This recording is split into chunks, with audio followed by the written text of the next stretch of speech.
երբ արտասանում ենք D, արտասանում ենք T, բայց գրում ենք D։ Ուրեմն, վերաբերել եւ վերաբերվել բառերին անդրադառնանք, սիրելիներ ջան։ Սրանք ունեն տարբեր իմաստներ։ Մենք միշտ խառնում ենք, շատ հաճախ մեկը մյուսի փոխարեն ենք օգտագործում, բայց իրականում այո, կեցցեք։ Վերաբերվելը վարվել իմաստով է, իսկ վերաբերելը առնչվել, մասին իմաստը ունի, հա։ Դա ինձ չի վերաբերում առանց v-ի, նշանակում է դա իմ մասին չէ, դա ինձ հետ չի առնչվում,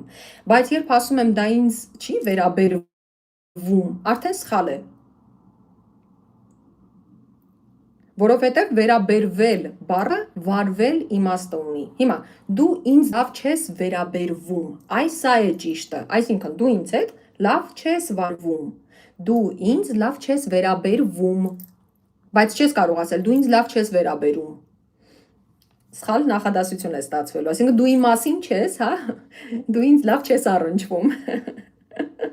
սխալ է ստացվում, դրա համար դու ինձ լավ չես վերաբերվում, կամ դու ինձ լավ ես վերաբերվում, այսինքն դու ինձ հետ լավ ես վարվում, կամ դա ինձ չի վերաբերում, այսինքն դա ինձ հետ չի առնչվում, դա ինձ հետ առնչություն չունի, դա իմ մասին չէ։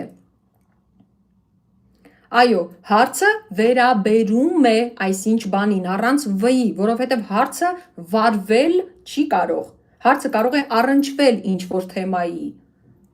կամ ինչ-որ մեկին,